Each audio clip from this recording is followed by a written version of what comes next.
«Варька, иди сюда, зараза! Ты меня достала уже! Почему во дворе не убрала?» Мачеха с первого дня не взлюбила свою 10-летнюю падчерицу. Что бы та ни делала и как ни старалась, слова от этой женщины ни разу не услышала доброго. Одни упреки и оплеухи получала девочка. Отец родной не заступался за дочь, мало того, что он пил безбожно каждый день, так еще и заставлял девочку, чтобы та с уважением относилась к злой мачехе и не перечила ей. Варя часто ходила на кладбище на могилу мамы. «Мамочка, мне так без тебя плохо. Папа в дом привел чужую женщину, и она меня постоянно обижает. Я уже не знаю, что делать. Трудно мне с ними жить, невмоготу. Папа меня не слушает, думает, что я оговариваю его жену новую. А мне зачем? Не будет меня обижать, и я не буду о ней говорить ничего плохого», – всхлипывала девочка и смахивала крупные слезы, катившиеся по ее щекам маленьким кулачком. Мама ласково смотрела на Варю с фотографией и, как ей казалось, жалела ее и успокаивала. И действительно, после того, как девочка рассказала да поплакала, ей становилось намного легче на душе. Но, вернувшись домой, все повторялось вновь. Мачеха кричала, оскорбляя девочку последними словами. У этой злой женщины, похоже, совсем не было сердца, потому как обижать невинное дитя и угнетать его каждую минуту может только абсолютно бессердечный человек. Не выдержала Варя и убежала из родного дома. Да и перестал он быть для нее домом после смерти мамы. Добралась девочка до города и познакомилась там с местной шантропой. В дружной компании дети подобрались под стать Варе. У кого родители алкаши, у кого их и вовсе не было, с детского дома сбежали. Судьбы у всех искалеченные и характеры нелегкие. Жили на вокзале, когда попрошайничали, а когда и что посерьезнее предпринимали. Вот в один из таких предпринимательских дней их поймали за кражу продуктов в магазине. Голод не тетка, есть хочется, а денег не удалось насобирать, вот и решились ребятишки на кражу. Своровали по мелочи хлеб да консервы рыбные, а в участок их все же сдали. Участковый оказался человеком добрым, поговорил с ребятишками, выяснил о каждом. Кого в приют устроил по согласию, а Варя ни в какую в приют не захотела. «Ну что мне с тобой делать, горе луковое? Ладно, пойдем, я кое-что придумал». Взял он девочку за руку, и они пошли куда-то. Пришли к дворнику. Вышел мужчина средних лет, лицо чистое, глаза добром светятся. «Игнат Васильевич, здравствуйте», — обратился к нему участковый. «Здравствуйте, Семен Семенович», — ответил тот. «Вы чего нас решили посетить? Может, чаю тогда?» – предложил дворник. «Да нет, Васильич, я по делу», – ответил участковый. «Эту девочку зовут Варя. Мама умерла. Отец привел мачеху, та ее ненавидит, со света сживает. Отец девочки пьяница горький, за дочку не заступится. В приют предлагал, не хочет. Я вот тут и подумал, может, вы девочку возьмете на воспитание? Своих детишек у вас нет, да и не будет. А тут такая замечательная девочка образовалась. Поговори с Тамарой. Она вроде говорила, что так мечтает о дочери, но не судьба». Поговорили, обсудили и взяли в семью девочку. Стала она жить у Игната Васильевича и Тамары Петровны. С помощью участкового лишили прав биологического отца, и новоиспеченные родители удочерили ее. Живут дружно. Варя окружена заботой и любовью. Тамара всю свою нерастраченную нежность девочке дарит. И одевать ее старается красиво, по мере возможности, конечно. На зарплату посудомойки в ресторане и дворника ошибка не разгуляешься, но заботливые родители себе во многом отказывают, а девочке все самое лучшее дать стараются. В школе девочке не сладко. Смеются над ней многие одноклассники. Их родители обеспеченные, а Варя голь перекатная. И платье с рынка у нее китайского, и обувь тоже. Насмехаются над девочкой. Злые дети в этом возрасте. «Эй, Варька, а ты ко мне на днюху придешь?» – спросил Вадик девочку на большой перемене. Он был сыном богатых родителей и считался еще ко всему местным красавчиком. Все девчонки сохли по нему, открыто борясь друг с другом за внимание мажорчика. «Ты меня приглашаешь на свой день рождения?» Варя покраснела от неожиданного предложения. Класс затих. Сейчас будет нечто. Все в предвкушении затаили дыхание. «Да, приглашаю. Придешь?» – утвердительно сказал он. «Хорошо, приду», – нерешительно согласилась Варя. «Только ты не забудь прихватить метлу отца и тряпку матери», – серьезно сказал Вадик. «Зачем это?» – удивилась девочка. «А разве посудомойке и дворнику не нужен их инвентарь? Я ж тебя именно за этим пригласил. Убрать за нами после вечеринки», – зло засмеялся ей в лицо парень. Класс грохнул от хохота. Варя стояла и не знала, что ответить. Ей было очень горько, но она сдержалась. Перемена закончилась, а с нею и издевательство. Нужно отметить, что Варя родителей по-настоящему любила, и то, что они не богатые, ее не смущало. Не всем же удалось получить хорошее образование и попасть в нужное время и в нужное место. Она не по годам была мудра. Школу девочка закончила с отличием. Она расцвела и превратилась в настоящую красавицу, словно повторяя эпизод из сказки о гадком утенке. К окончанию школы многие ее одноклассницы растолстели и подурнели, так как они не пропускали лишний раз выкурить сигаретку и выпить чего-нибудь крепкого. А девушка была изящна и грациозна. Мальчики со школы стали заглядываться на нее, но, зная, чья она дочь, не решались заводить дружбу. А потом Варя встретила своего принца. Все развивалось очень стремительно. «Как тебя зовут?» – подошел к ней вальяжной походкой высокий зеленоглазый молодой человек. «Варвара», – ответила девушка, и ее щеки стали пунцовыми.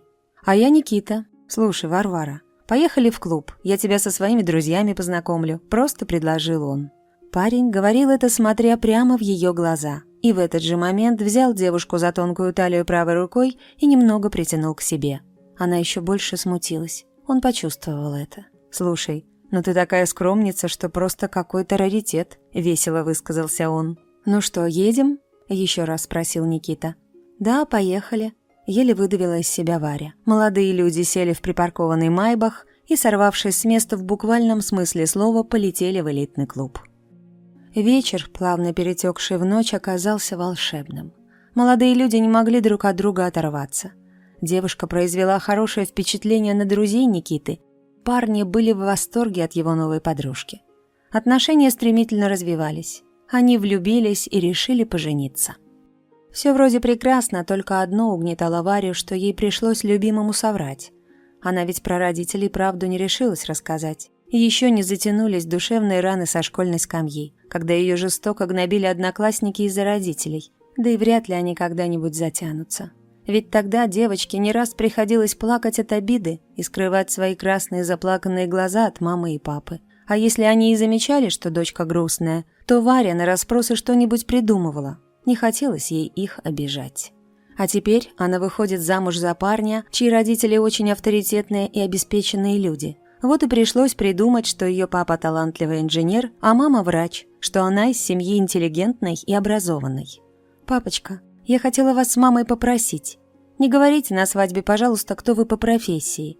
Я сказала, что ты инженер, а мама врач». Варя готова была провалиться сквозь землю от стыда, пока говорила это отцу. «Дочка, мы сделаем все, как ты хочешь. Но ведь шило в мешке долго не утаишь. Правда все равно со временем откроется, и что тогда?» – спросил Игнат Васильевич ласково, гладя по голове девушку. «Да знаю я, пап, но у него такие родители, что не дадут согласия на свадьбу. Никита у них единственный сынок, и все у него должно быть лучшее», – с горечью ответила Варя. «Я потом, позже расскажу Никите. А сейчас нужно просто подождать и оставить все как есть», – дополнила она. На том и решили. День свадьбы назначен, началась подготовка. Приглашения для гостей, оформление зала, наряды жениха и невесты, кухня и куча мелочей, без которых свадьба не получится. Влюбленные с раннего утра и до позднего вечера говорили только о будущем торжестве.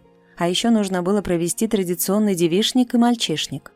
«Варвара, ты уже придумала, как вы с подружками проведете девичник? Наверное, из торта будет выпрыгивать полуголый красавчик? Или их будет несколько?» – весело интересовался Никита. Варя смутилась. Ей не с кем было отмечать девичник. Подруг у девушки не было по известной причине. Она постаралась скрыть замешательство. «Думаю, что все будет супер. Уж точно не хуже, чем у тебя», – непринужденно ответила она и почувствовала в этот момент к себе полное презрение. «Ты смотри, там себе не позволяй слишком увлечься», – пригрозил ревниво Никита. «Я буду паинькой, обещаю», – ответила девушка и попыталась быстро замять этот разговор. Настал день долгожданной свадьбы. Все труды были вознаграждены по полной. Невеста похожа на сказочную принцессу. Белоснежное платье было сделано словно из воздуха. Бриллиантовая диадема переливалась всеми цветами радуги и выгодно подчеркивала и сине-черные волосы девушки. Гости все в сборе. Родители Вари на небольшие сбережения справили себе вполне приличные наряды. Игнат Васильевич был одет в серый костюм и рубашку цвета лаванды, на Тамаре Петровне шелковое платье в цвет рубашки мужа. Они, может, в первый раз в жизни так выглядели, но, что нужно сказать, вполне гармонично. Вдруг по залу прошел какой-то шум. Оказалось, что на торжество явилась непрошенная гостья, бывшая девушка Никиты. «Она всех обманывает», – шипела блондинка прямо в лицо жениху, и глаза ее победно блестели.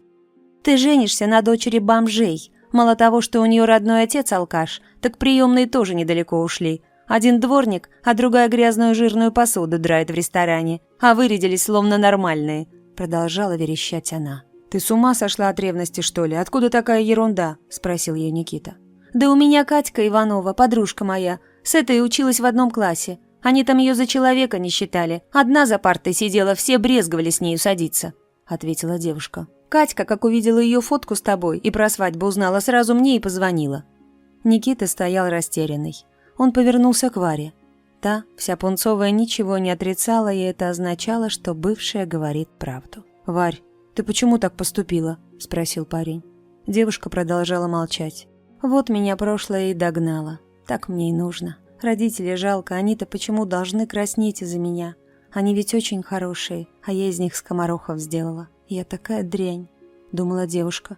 «Так, дорогие друзья, гости, приглашенные, мы приносим искренние извинения, но свадьба отменяется», – громко сказала возмущенная мать Никиты. «Наш сын и мы были жестоко обмануты семьей этих аферистов. Мы еще раз просим у всех собравшихся прощения за испорченный праздник». Закончила мать жениха и, развернувшись, вышла из зала, а за нею молча проследовал муж. Родители Вари стояли оглушенные. «Мама, папа, поехали домой», – сказала тихо Варя и потащила за руку расстроенного отца.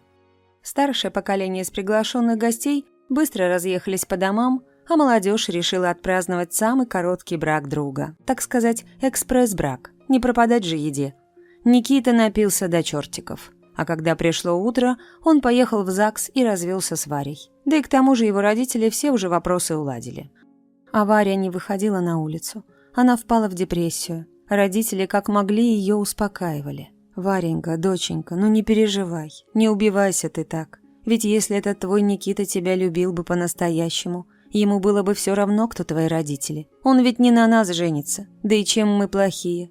Мы работаем с мамой всю жизнь, не пьяницы, тебя вон взяли на воспитание. Ну да, нет у нас богатства, скромно мы живем. Так а как же еще жить, если по-честному? На зарплату ведь эту не разбогатеешь», — говорил Игнат Васильевич. «Ты нас прости, дочка, мы, наверное, недостойны тебя. Ты у нас вон умница, красавица», — продолжал он. «Пап, ну что ты говоришь? Я вас с мамой очень люблю, и ближе вас у меня никого нет. Это я вела себя недостойно, врала, вот за вранье свое и получила. По делам мне. Разве можно стыдиться того, кто тебе добро делает, кто за тебя готов жизнь свою отдать? Простите меня, пожалуйста», — сказала Варя. Они обнялись и заплакали.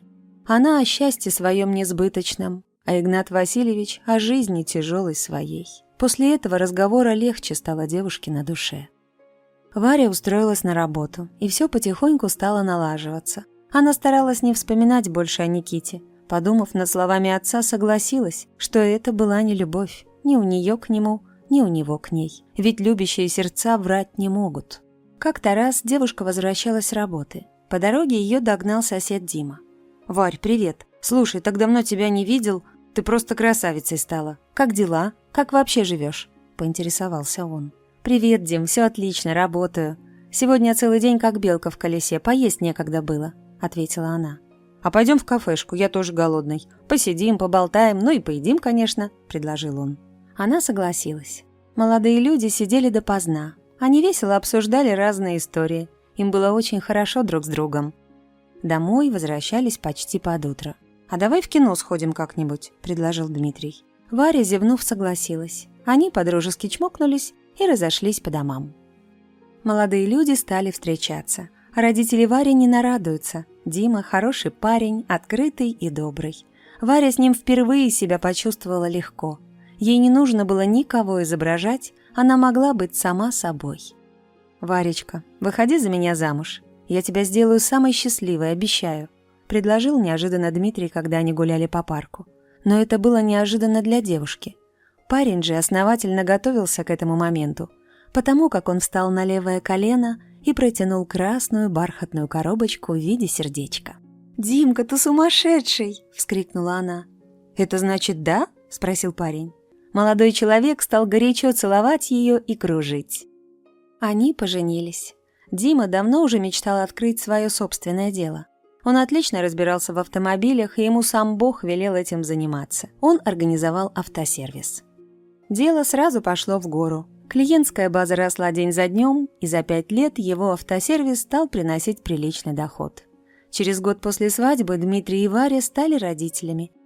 Появился на свет замечательный малыш, которого назвали в честь дедушки Игнатом. За все это время Варя лишь один раз увидела случайно Никиту. Молодой мужчина приехал в автосервис, так как не знал, конечно, что он принадлежит мужу Варе. «Привет. А ты что тут делаешь?» – спросил он девушку с интересом, ее разглядывая. «Привет. А что, это важно?» – ответила она. «Ты отлично выглядишь. Прямо столичная штучка. Как дела-то?» – отвесил комплимент парень. «Да все нормально», – ответила бесстрастно Варя. «Слушай, а я после нашей не получившейся свадьбы, о чем сейчас жутко жалею, как в бездну улетел. У меня 2 неудачных брака за плечами. Дела фирмы пошли наперекосяк, ничего не клеится. Короче, 5-я точка во всем», – пожаловался Никита. Из офиса вышел молодой мужчина. «Варечка, поедем пообедаем. Нас уже в ресторанчике ждут, все как ты любишь», – обнял Дима девушку и поцеловал. «Так это твой автосервис?» – удивленно спросил Никита. «Да, мой и моего мужа. Пока, Никит, удачи», – сухо ответила Варя. «Любимка, а кто это?» – спросил Дима супругу. «Никто, просто знакомый, очень-очень дальний», – ответила Варя и, обняв Диму, пошла с ним к машине. Она была благодарна судьбе, что все вышло именно так. Она была опозорена на свадьбе, прошла тяжкие испытания, а потом вышла замуж за Диму. Они счастливы, у них ребенок. Родителям Варя помогает, они больше не работают. А что еще нужно для счастья женщине? Ей всего хватает. Она любит и любима. И больше ей ничего и не нужно. Друзья, большое вам спасибо за просмотр. Подписывайтесь на наш канал, ставьте лайки и не забудьте нажать на колокольчик, чтобы не пропустить наши новые видео.